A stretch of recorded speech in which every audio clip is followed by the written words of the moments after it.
Hello and welcome to the Baby Giants Investing Podcast. Join us as we chat about the weird and wild world of small cap investing, all while searching for the precious few fast-growing businesses that have a shot at becoming industry giants. This podcast is for entertainment purposes only and should not be relied upon as the basis for investment decisions. Podcast guests and their clients may maintain positions in the securities discussed in this podcast.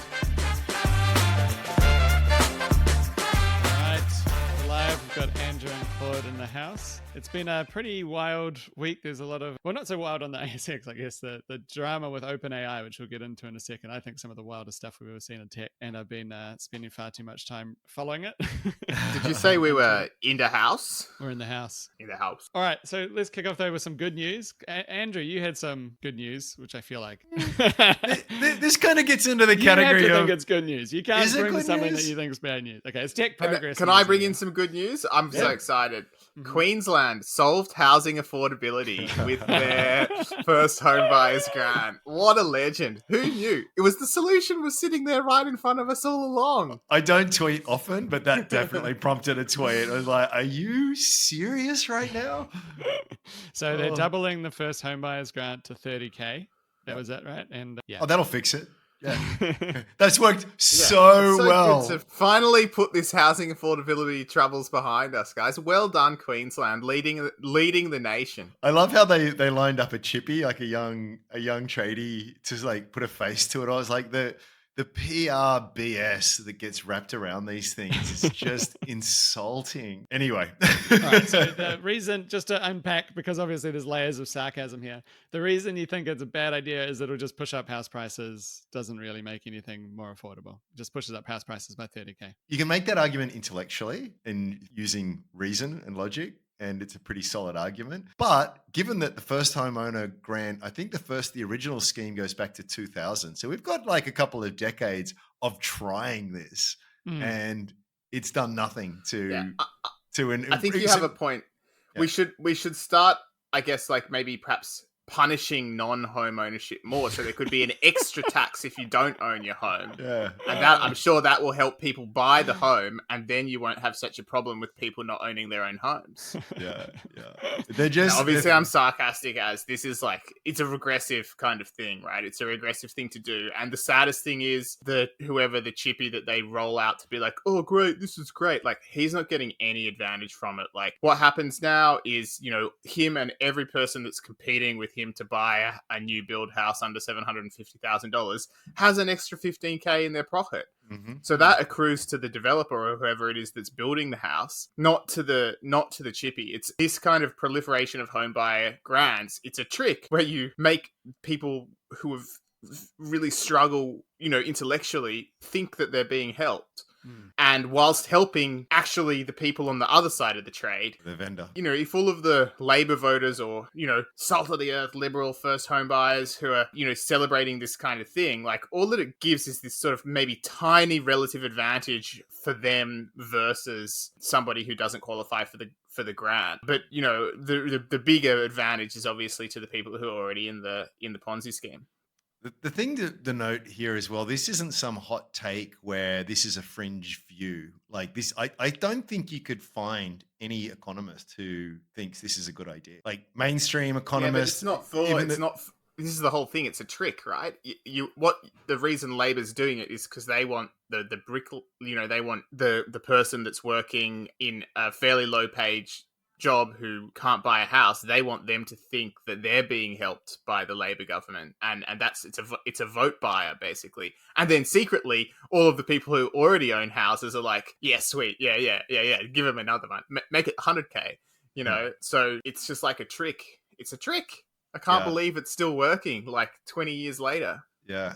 Yeah, I actually think I think behind closed doors, everyone is hyper aware of the fact that everyone is just aped into property. Everyone's up to the eye. I was like, it is the biggest elephant in the room, and we just can't let this thing collapse in any way. I'm not even say collapse. We just can't let it. We have painted ourselves into a corner economically. And so it's like the same with the immigration policy. Let her rip, right? Because we've run out of options at this point. I mean, maybe we can relax standards a little bit more. Maybe there's a few bit of fiddling around the edges, but it's just sort of like I don't want to be the person who's at the helm when property collapses, right? No So one I will does. do everything I can to kick that can down the road, and this just helps that, right? Did you guys read Alan Kohler's article about Yeah, I did. this? Yeah. He's such a good guy. Like, we're lucky that we've got him writing about and talking to people, because he actually is not trying to trick people. He's trying to say the only way you're going to solve this problem is very slowly suppress house price gains. Like, keep it flat for 20 years. That's how you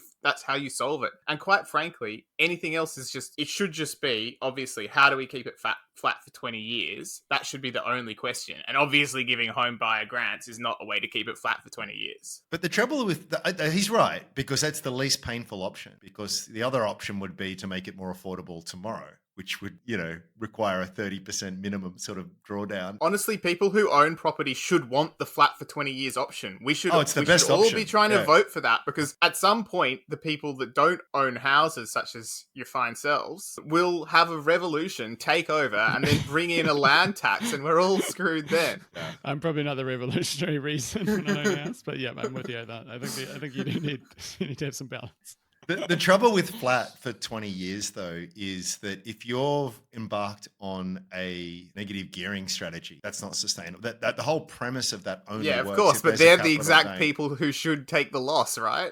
Oh yeah, I'm just saying, but like that's The people whose strategy was, I take a loss for a tax discount, they should be the ones that are the baggies. Like, if you had good policy, that's your bag holder, right? I mean, it's a disaster, because I'm bleeding. The only reason I'm happy to bleed cash for so long is to eventually make myself whole and then some on disposal. So flat in 20 years. I mean, even I did the maths at one point in time on some basic assumptions. Even some very low growth is not going to help you out. But even I would dare say there's a lot of people who have rationalized pretty substantial mortgages on the basis of, well, it doubles every 10 years or 7 years or whatever the number is. And it's going to be, I mean, the average first home buyer is now 37, 38, I think, at this point in time. And you've now got 30, 35-year mortgages. So it's gone up and up as well, hasn't it? Yeah. And I mean, unless you've got rich parents, like how do you do it at the age of 25, even if there's two of you and you're both doctors? You can't just mathematically, it doesn't work out unless you want to live in Gilgandra or somewhere. Yeah. So it's sort of, if you're young doctors, you need to live probably near a teaching hospital at some point anyway. So it's not really an option unless you go regional. Anyway, how did you get me started on this, Claude? Welcome to our stocks podcast. Have a property rant at the end. No, good. So good news for homeowners. Anyway, next bit of good news. Let's move on. Andrew, do the Meta one that you're going to. So before you get to the Meta one, there was another research team that used MRI machines to plug that into a model that used a large language model and did a bit of training, and they could work out what words you were hearing and thinking. It's like, that was really cool.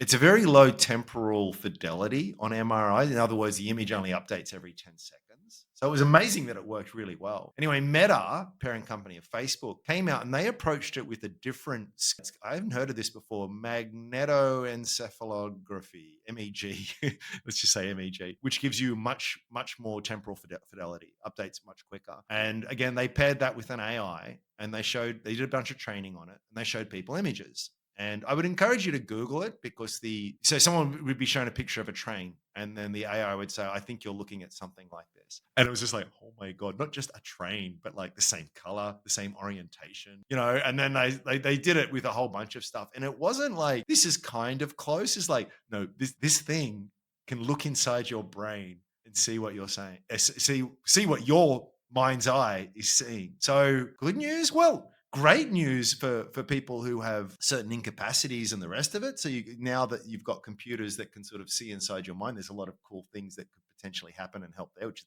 is the really great news. But you've also got Facebook that can now like know what you're thinking, and you can imagine like the ads that they could serve up based on being able to look into your brain. So early days, but the fact that it works as well as it does, I think was surprising even to the researchers, and just another thing that AI is showing it's got potential for. Wasn't on my bingo card for 2023. Let's put it that way. It's pretty wild to look at the pictures of how accurate they are. Like, it's exactly what the person was looking at is what the AI can reproduce from their brain waves. So Really pretty cool. wild. One more bit of good news that I thought Claude was going to jump in. I think he's distracted. I thought he was going to jump in with how that's going to be used for evil mind reading or something for Meta. But anyway, I'll move on before we get another good news goes bad. You've become addicted to my killing everything. Now I've trained you well. Like, you just kill them all automatically. It's always good when I get one through to the keeper. That's what I'm saying. This one I think was indisputable. So the UK medicines regulators approved the first therapy that uses CRISPR-Cas9 gene editing tool as a treatment. So the big thing with CRISPR, this is the ability to edit genes in people. A lot of people focused on the idea of like creating designer babies, but the really mind-blowing part about CRISPR is that it can be used in existing live people to alter the DNA and therefore have, more optimal outcomes. And this has been used to treat sickle cell anemia or thalassemia, basically, which leads to the incredible painful episodes. And so, in this trial, people are given this CRISPR edited cells injected into their bone marrow. And then from then on, that bone marrow produces red blood cells that carry oxygen as they, should if you didn't have that particular error on your DNA. So it's pretty incredible. And I think it's just the start of what gets me really excited about genetic medicine, personalized medicine. How do I get some of this CRISPR? Yeah, I mean, I guess for now you'd have to have a pretty serious thalassemia trait, so you probably don't want that. But yeah, I do think that this is. I mean, I don't see. Wait, when are they doing one for like repairing your lungs, liver? What else do people lose? Kidneys, whatever it is. Yeah, I mean I think that's all coming. That's going to be so good. Yeah, you asked me last week why I'm bullish on longevity. I think that's basically it. Anything that's DNA caused by DNA can be, in theory, changed over time with these technologies. And there's better stuff than CRISPR coming. Do you know what will probably go up if we crack longevity? House prices? Yeah! I'm not bringing it back to house prices. But boom. I have some thoughts. No, I would say it's yet another domain which will benefit from the dovetailing of adjacent technologies, AI being the obvious one here, and the big data sets. I mean, the reality with genes is that it's an extraordinarily large data set and very complicated in how that code is read and transcribed and all the rest of it. This is very difficult, but just the perfect kind of fodder for AI. It is literally big data, right? And then you've got something that can now learn from that and has the tool set available to do things that just mind blowing. So yeah, 100%. We're entering a radical age.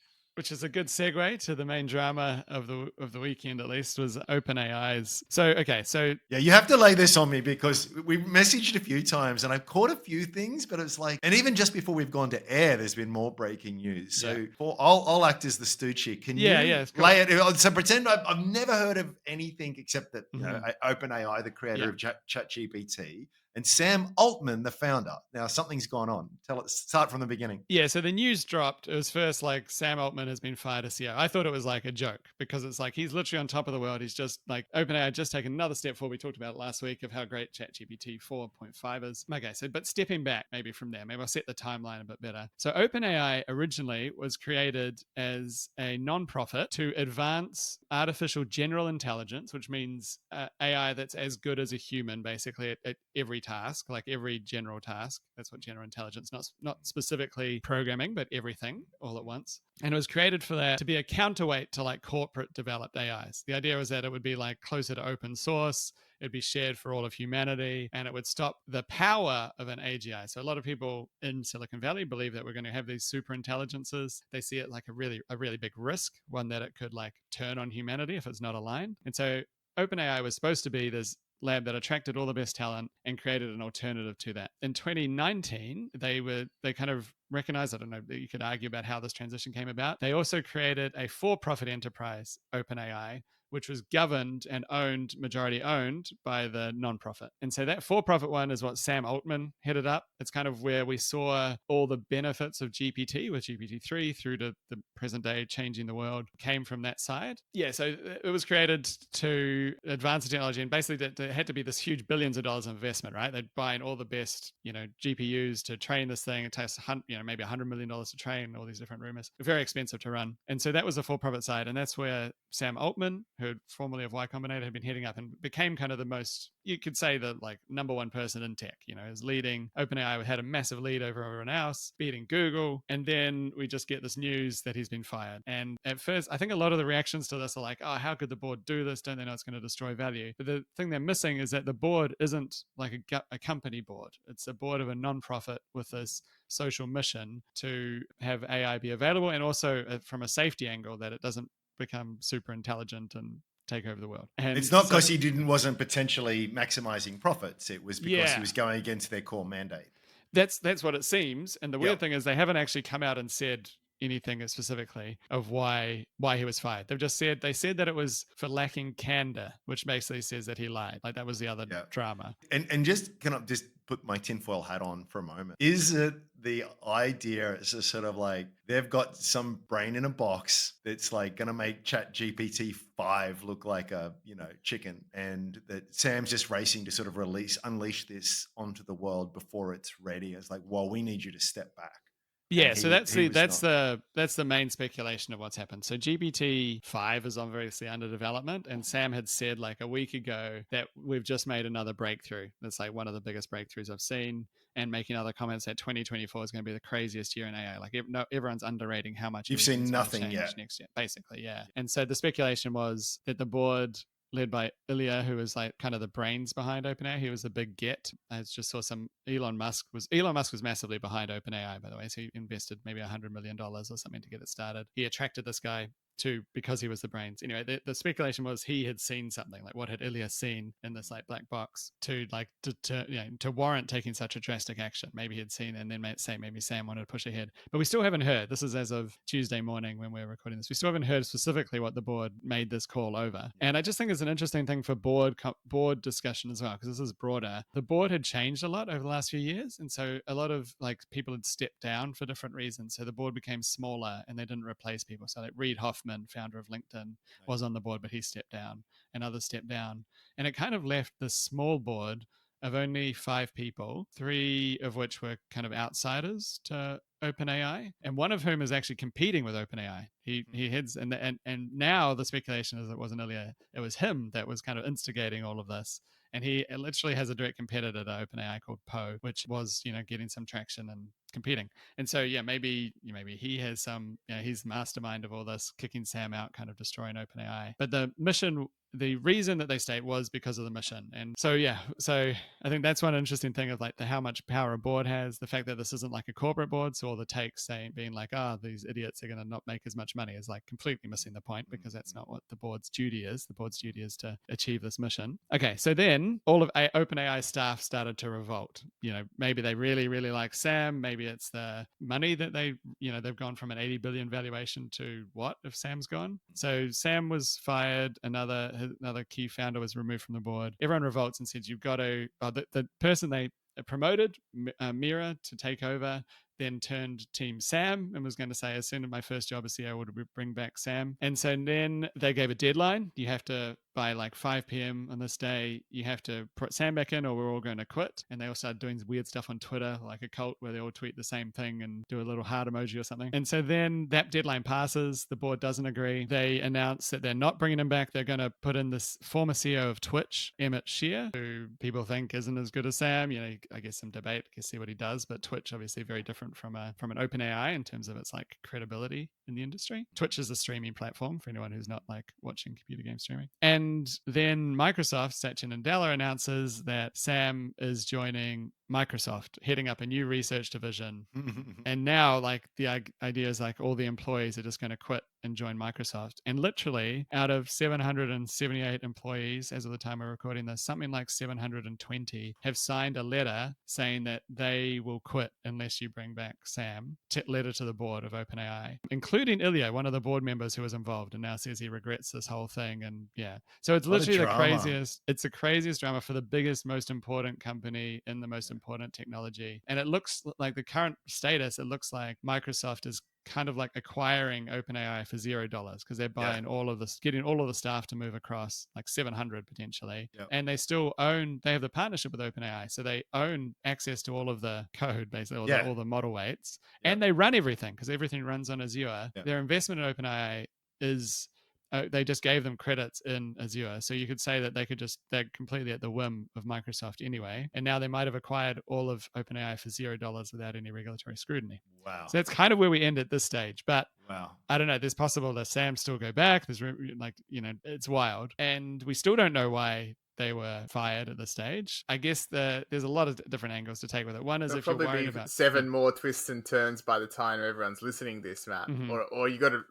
release this one early or something because it's No, there will. I think you're right. I think there'll be a lot more twists and turns. I guess what we can say now is, I don't know. It's the wildest stuff I've ever seen. I think it highlights boards, like how boards can be different from the company management team, and thinking about the board structure actually matters a lot more than people rate. And yeah, just how fast it reminds me of the Silicon Valley Bank collapse, where there was this run on the bank, and it's kind of like there's a run on the company where every employee resigns and agrees to move. I don't think that would have been possible without social media. It was all organized on Twitter. I think, and 95% of employees deciding to quit before the business even opens on its next trading day is wild. It's like a run on the company instead of a run I'm on the sure bank. I speak for many listeners when I say, yeah, thanks for the download on that. It's been a hard to follow kind of, explosion of noise. Sounds like it's like the nerds version of a soapy or something like that. Yeah. So, Someone said it's like a nerds version of the TV show Succession. I haven't seen like 3 seasons of Yeah, Succession. right. The irony here is that the unintended consequence. Let's assume for a moment that they were worried about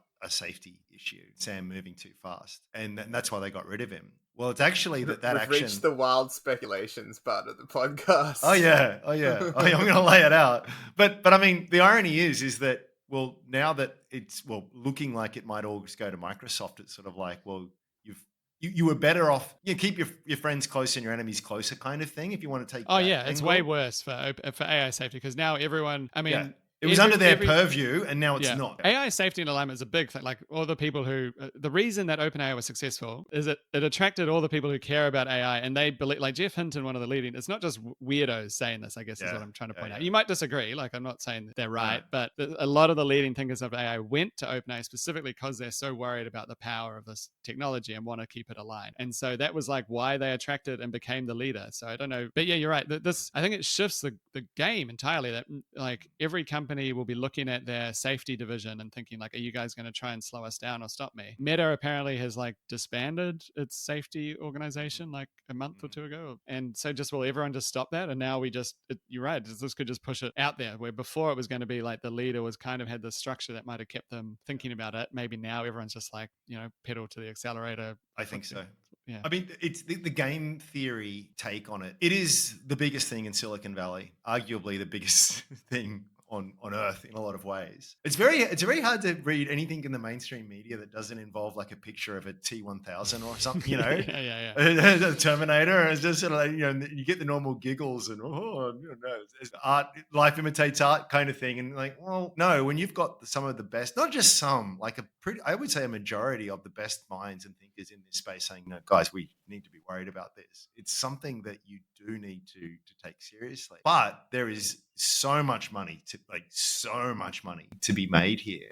I just don't know how you handbrake it, because I mean the UK had a big symposium or conference or whatever, PM there, and it's like even at the state level you can't control it, because there'd be researchers in China, there'd be researchers in all over the world, and it's like there is first and then there is last in things like this. Like once you've got a half decent AGI, like, well, that's it. That's the last invention that humanity ever makes. Like literally. And is it like, well, should we go really slow and be safe here? And just in case, it's like, well, we might, but those dudes over there aren't going to. So I don't, unless you have some global coordinated effort. And even then, far from guaranteed. This is wild stuff. Yeah, I think it depends on the cost to build, because there is stuff where we have had global coordinated efforts that it seemed to have worked. Like we haven't cloned a human to the knowledge of everybody so to far. Our knowledge, yeah. And we, nuclear non-proliferation. Like we've managed to limit nuclear weapons quite significantly, etc. So I think it's possible if it's expensive. If it's very easy and cheap to do, and that keeps happening, then eventually maybe it's not. But I think it's possible that it would require a lot of coordination to do. That's why the SynBio doomsday scenario is so scary, because you can just buy a printer, print up some engineered Ebola or something in your basement. Maybe a $20,000 investment and an undergraduate degree in technology. It's not a big hurdle. It's like where if I'm going to purify some uranium, okay, that's a big effort, and that's going to come. Regulators can have a hope of controlling that. Actually, it was my next question for you, is when you look at the field of the current state of play, state of the art, is OpenAI head and shoulders above the rest? Or is this has the 0 to 1 moment sort of happened? And now it's just sort of like, not all of the IP out in the public domain, but those in the know is sort of like, well, oh my gosh, look what those people did over there. We can do something like that too. And then now it's just a scramble, or is it no? Like they're years. Like if you were to, speaking of Terminator, go back in time and kill Sam Altman as a baby and do all these other kinds of things, does that delay the onset of AGI by like 20 years, or is it just like, no, we're all pretty close at this point? I mean, yeah, I guess the thing is now they've all moved, right? So if we're talking about like what happens from today, this doesn't slow it down much. I think it would slow it down maybe 6 months until they set up at Microsoft. But it's literally 700 people out of 700 leaving and going to the company that already runs all the stuff. It's literally just copying from one Azure directory to another effectively. Like it's yeah. So I don't think that this slows it down much. I think it's just they've lost control of the OpenAI kind of nonprofit has lost control of it and made it. I do think, okay, so interesting takeaways for us. I think it opens up the race for AI. Like if this does cause a stumble, maybe Google could enter. But I also just the fact that it really helps Microsoft. Like they have OpenAI for free basically now. Like it's all in-house, the best people, the most important technology. So I don't know if it was thinking. I'm glad I bought Microsoft shares when this OpenAI news first dropped a while back. When they first partnered with I felt like, was that the thesis? And it felt like it's like dude, I've stopped. I'm probably going to get back into some time, but I've lost touch with US stocks. I don't research them, just buy them on stupid whims, stole the idea of someone else, whatever, which is what I did for Microsoft when this OpenAI thing, I was like, I feel like such a lemming now, just going to buy it based on this news. I'm glad I did. Yeah. Wow. Sometimes the first order thinking just works. I'm telling you. One of the greatest mistakes I've ever learned. Like, I remember when I was first learning to invest, I listened to smart people and it's all about second order thinking. Yeah, like, what's the second order? What's the third order? I'm so far ahead. And half the time I realized, like, yes, that is a good, important thing. And to get a really long-term big winner, you need that. But sometimes just first order, most obvious thing that pops into your mind, bang. I think that's a midwit thing, isn't it? It's like, exactly. It is true, as long as the smart person also thinks the same as the first order thing. I think there are a lot of cases like that. I think that's fair. Yeah. So anyway, I don't know if you guys in your head had any other thoughts on it. I think it's the wildest thing we've seen. I think it is wild too. Yeah. I think and so fast as well. Yeah. Yeah. I just hope it hobbles WorldCoin to some extent. But let's not even go there. Yeah. Sam's other great invention. Well, speaking of Microsoft, another company that works with Microsoft, smooth segue, is Volpara, which reported its results this morning, which, obviously it's Tuesday now. So yeah, what'd you think? I thought that pretty good. Well, we've covered this company quite a lot. Look, I don't really have an overall opinion on the results right now. I listened to the conference call, but I haven't actually, spent enough time to think about what I think. I guess one thing that struck me from the conference call is that when they said, someone asked a question about, do you think, and I'm paraphrasing all of this from memory, or do you think that the fact that you're going after improved cash flow is meaning you're sacrificing opportunities? And the CEO made some kind of offhand comment, which I didn't quite understand the implications of, which was like, we'll wait until you see our European expansion plans or something like that. And I was just like, the implication that popped into my head was that she was kind of alluding to the fact that, like, yeah, they're improving cash flow, say maybe up to around break even. And then after that, they're kind of going to start spending any free cash flow on this European expansion plan. I don't know if that was the implication, but yeah, that was one thing that made me gonna kind of go, What, you don't like that? No, I think that the company's good. I've followed it for years.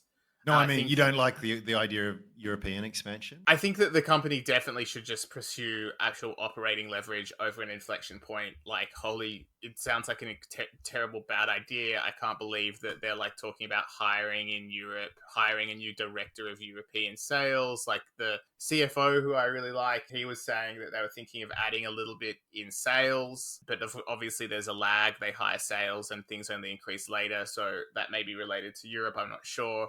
seems like a pretty bad idea to me. They're not yet profitable. Yes, their cash flow has improved massively. Yes, their losses decreased massively. But I would just enjoy, like, just show us the profit. Like that's what you want to, that's what they should do for sure. Like, obviously it does make sense for them to hire in the implementation technical side of things, as they explained on the call. And I think, as you were asking about when we were chatting before the show, Andrew, they have this contracted annualized recurring revenue metric, which they report, which is ahead of their actual annualized recurring revenue. Now, to credit to these guys, they actually just do report their proper ARR. I don't like it when a company just starts reporting CARR and no ARR or whatever.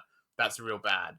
But these guys do both, so that's fine. And what they were actually explicitly calling out was that some hiring maybe would be justified in doing implementations faster, which would, with the view to catch up that ARR to the CARR. And I think that's an incredibly good idea, because not only will that be good for the finances short term, but on top of that, and most importantly, your reputation as a software company is tied to how quickly you can and perfectly you can do implementations. Like, this is an obvious thing that they should be spending on. That's great. Spending on sales, that seems like a bad idea. I was trying to wonder, what is the cost of the European expansion? Just nail it. I don't think it's time for Volpara to continue trying to grab market share in this way. Like, there are going to be more competitors in their space. I think that Volpara, what they've done well is they've been first to market with the breast density automation system, and that's given them a real in. And then they should right now be building themselves strongly as a competitor, which means you want to have a good product and good margins and be profitable and invest not necessarily in geographic expansion as a priority. I agree with them adapting their existing US software for Australian use, but you just want to own those niches, right? You just want to be in a good, strong niche and start making a profit. And then seems like a great idea to improve their implementation times. Claude, what do you think of just talking about OpenAI being a non-profit? Volpara is set up as a B Corp. So it's like structurally designed to not just focus on profit. I guess, do you think that could be like playing a factor here, that they're not just, not as worried about generating profit maybe than another company might be, as we've seen most other software companies focus more on profit recently? Do you think that could be like their mission as a B Corp could be why they're expanding rather than generating returns? It could be. If so, that's definitely not my favorite way of using the B Corp cover. So first of all, I disagree with this whole idea of signing up to be a B Corp, blah, blah, blah. You should just be a profit organization and be like, our profit aligns with what is good because we think long term. So we don't care if you don't think that it's smart of us to donate to charity or whatever. That would be my preferred way of proceeding. But the B Corp, as I understand it, it's just cover to be able to make those kind of decisions. For example, Australian Ethical recently cutting fees definitely didn't maximize profit in the short term. But you could easily say, actually, well, that's a good business decision long term, because if we don't cut fees, eventually we'll be uncompetitive. So personally, I don't care whether it's a B Corp or not. That's a great question. Could it be that they're going to do uneconomical expansion for a B Corp? You know what? Thinking about the DNA of the company, I would not put anything past them. Like, I genuinely think they're not purely motivated by profit. Yeah. So, yeah. You're gonna have to back up for the dummy in the room here. B Corp? Benefit Corp? I'll find you the actual definition. I didn't know they were. Didn't know they were that. It's a certification that demonstrates that it has high standards of performance, accountability, and social impact. So yeah, and it's like an ESG thing. So I don't think it's known. That's not. I don't want to say that's an ESG thing, because this ESG has become this specific niche, ridiculous box ticking. That's why it's ESG. That's like a specific, ridiculous thing. It is unfair when you can't just lump all the attempts for people to do good as ESG. ESG is super triggering to some people as well, like, because it is stupid. I think it's similar. Like, if you're thinking of like the words involved, it's similar. But yeah, I get what you're saying. Like, it's not like quote unquote ESG. So yeah, B Lab certification is a third-party standard requiring companies to meet social sustainability and environmental performance standards, meet accountability standards, and be transparent to the public according to the score they receive receive on the assessment. B Lab certification applies to the whole company across all product lines, blah, blah, blah. I don't think it's a good idea though, but personally I think that also people put that into the DNA of their company, so it gives the generations of people within the company ability to like bring in other stakeholders, and I can understand that impulse makes a lot of sense. Let me just back up a little bit here. I'll read out some numbers here. So we saw 18% growth in CARR and ARR. So margin maintained year enough 92%. I thought two things that were interesting was the average revenue per account was 25% higher, and the net revenue retention was 112%. That's a good sign. I think it's beyond just a good sales team, but like people actually like use increasingly the product. I think that was really nice. Free cash flow break even, positive operating cash flow. So I thought it was actually pretty decent all round. Still got, I think, 12 odd million in cash. So I think that there's no threat of any kind of capital raise. I take all of your points, Claude, although I would say there's a Zen middle path here. I don't think the choice is necessarily between maximizing profit now and continuing to burn cash at the pursuit of growth. I would say that it's more about being able to self-fund growth, in the sense that if Europe is an attractive opportunity, and I guess on the face of it is, very large and wealthy population and all the same kind of issues that need to be sort of solved there. If you can capture that market. Oh, you don't? Contest. Yeah, I'll come back to that. Completely public healthcare systems, absolute disaster. Alcidion is the living proof of the absolute much more hostile for selling your software product environment that you face there, which we like Alcidion and man, it's been to our detriment because it's just way harder to do business in the European public healthcare systems. Different languages, different healthcare systems, like more like split up markets. Yes, obviously they're going to start with UK, which will solve the language issue. But we're seeing how Alcidion's seeing how hard it is to do anything in the UK. It's a way worse market for the company themselves, in my opinion.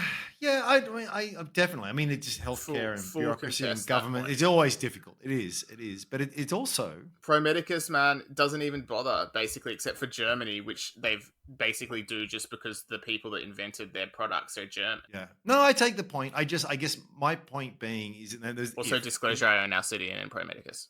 And if is a big word here and doing a lot of lifting, but if the opportunity is there and you can self-fund that growth there, so we're just going to target neutral free cash flow and maximize our long-term discounted cash flows, I would say you should do it. Yeah, but they should do that. I would get behind that like plan if they're like, all right, guys, we're going to get to cash flow neutral and then just keep it at $1 to $2 million per year. We'll keep it above zero. Yeah. And then we've got money to invest. I would say invest in that implementation time. Invest in rolling out in the USA. You've got Pro Medicus literally releasing a breast density algorithm. Like they've kind of fast followed you here with maybe better technology. So yeah, you probably want to just focus on getting that market where you know you've got a competitor breathing down your neck in the next few years. Yeah, interesting. Yeah. And then see, and hopefully be really profitable as well. Like Volpara has like got a 5 or more year advantage here. Like they've got a huge head start in this specific niche. They have already done, leveraged this into other exactly adjacent and sensible products like risk pathways and what is the other one again? Anyway, there are 3 main products and I think that they've done a lot of things right and they've done a lot of things well, and they should just try to, and oftentimes, with these little niches, it'll end up there won't be a very competitive market. Even when the market's mature, there might be 2 or 3 solutions. And in software in particular, it's quite possible that they're all sort of quite profitable little businesses. It's not always somebody dying, especially when that, you're often replacing some super outdated. There's a lot of room to replace super outdated experiences as well. So yeah, so it's the analytics patient hub. It's smaller but growing, and then the risk pathways one. So I think that they're doing, quite good stuff. And the other thing I was saying that I think makes sense is that they're taking, was it the risk pathways one, and trying to adapt it for Australia and New Zealand. And that might be a little bit inspired by the B Corp thing, because the CEO did say that part of the reason was that they've got a huge amount of workforce in Australia and New Zealand, and they want all of their products to be available to, the home countries, as it were. And I think that the logic there is fine. I think that you're making, and that's good. Maybe you get a sweet little niche and get stuck there, so it's good. I'm not against all European expansion. It just doesn't make me feel as bullish as keeping costs flat would. Yeah, that's a good point. In healthcare. Sorry. I for me, it still retains a pretty juicy premium. I mean, what are we like? Even on their guidance, so forward basis, price to sales is pretty much on 5. So it's sort of at that area of, given the uncertainty we know in terms of how much emphasis they are going to put on further growth and whether we are going to see those operating leverage jaws sort of open up or not. It's just sort of, I would be much more inclined for me, it's just a valuation consideration. Given some of the uncertainties in there, there's not much of a margin of safety at 5 times sales. Not to take anything away from the incredible top line growth and opportunity that is there. And I certainly see the potential, but there's just not a lot of wiggle room for a big competitor coming in and fighting you, or maybe an ill-conceived geographic expansion, all that kind of stuff. Yeah, I sorry to anyone who owns it, but I would love to see it drop a bit more, because then I get a lot more interested. Yeah, that's exactly true of anything, I suppose, but in this case, certainly. Or the thing is, like, if it just grew, if it just did pretty slim 10% profit margins, maybe I could get around it. And it would still be a pretty high PE ratio if that was the case, and it'd be priced, But I'd still like, if it was actually profitable at 10% profit margins, which is pretty low for a software company. Yeah, it'd be a PE of 35, 40, something like that, or I think more like 50. Okay. Yeah. What's Pro Medicus' PE? Yeah, exactly. It's cheap compared to Pro Medicus. Well, I don't really mean that. It's a low PE ratio compared to Pro Medicus. You could write a lot of theses. It's cheap. Sweet, man. I think it's had a new all-time high today, actually. Andrew, that means if you hadn't sold, you'd have 100-bagger on the purchase we bought on the same day or whatever. Thanks, Claude. Thanks for reminding me of that. Yeah. I love to be reminded of literally my biggest investing mistake ever. Any thoughts on the AGM, Claude? Pro Medicus AGM? Yes, I did jot down some thoughts that are on the website, but I think that probably the most interesting little tidbit that I got out of it was a friend of mine asked a question, and in the answer he said the tidbit was 100% renewal rate so far. And so that's obviously, didn't know that information. Pretty good to hear. There could have been some smaller contract that had rolled off or whatever. But yeah, obviously it's early days in terms of the big Visage contracts that are coming up. But also they said on the call, basically, oh yeah, we didn't announce this, but we've also been selling Worklist into our old Visage customer base as well. So actually it's the opposite of, like, so far it's obviously, the net retention rate is way above 100%, because some people they're selling in the Worklist, some people they're selling in the VNA, but the Worklist is the newest one. So there's like a much bigger group of customers who were originally signed before the Worklist was a product in the US. And so there's plenty of upside potential from the Worklist, and also they put up the prices when they renew as well, but still giving some discount for renewal. So yeah, either way that looks, in terms of the actual business, I've definitely just continually amazed at the absolute confluence of events where you get this high quality business that also happens to be run by like very high quality, and by quality I mean like the integrity of the humans at the top of the show in Pro Medicus have been just really good, like just exercising good judgment from a decade of me watching them, and just good behavior and everything. And people always try and have a crack at them for whatever it is. Like, these guys announced they were going to sell shares like before they did. Like, how many companies even do that? Anyway, the point is, come away from the AGM perfectly happy in the quality. Of course, one can argue to the heart's content about the valuation. Yeah, well, I think it's overvalued. I thought that at much lower levels. So what the hell do I know? Fair enough. Any other closing thoughts, gents, or should we wrap it up there? No, it's pretty good. Oh, actually, I'll give you another bit of good news on AI. I should have mentioned this at the start too. I've been seeing a few pods lately. There's some AI plugins that will real-time translate you into another language. But which country are we entering? Where we going to just this was my pitch, right? So I think we obviously Spanish is a big market. Maybe some Mandarin that'd help as well. What's really cool about the tech though is that it's not just translating it to make you sound like Stephen Hawking or something. It's like it's your usual intonations and speech patterns. It's like as if you were speaking. And icing on the cake, or cherry on the top, is that it actually adjusts your lip movements to speak it. So I've seen these pods where they do, and like the person is speaking Spanish flawlessly in their own voice with the lips matching it. and it's it's just sort of like, wow, that is amazing. So yeah, let's bring ASX small caps to like Argentina or something. I'm sure there's 3 people there that would be interested. Yeah. Did you guys have any small cap news that you wanted to chuck in the mix?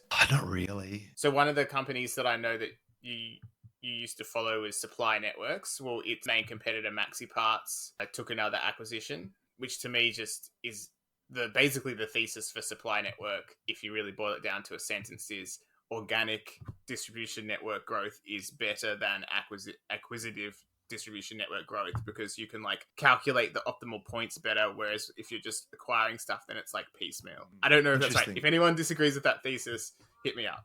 But anyway, Maxiparts did another acquisition, as is their style, and I hold shares in Supply Network.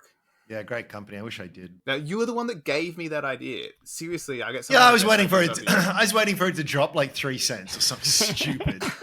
No, you recommended it, man. Heaps of people bought it. You recommended it. I remember, because I was looking at it for hidden gems, and you recommended it on Dividend Investor, and I was like, oh.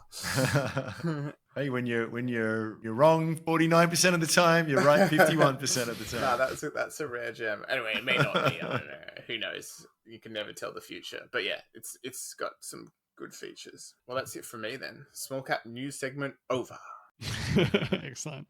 All right, we'll wrap it there. Thanks everyone very much for listening. Hit us up on Twitter if you got any questions at Baby Giants Pod. And yeah, chat to you again next week. Bye, everyone.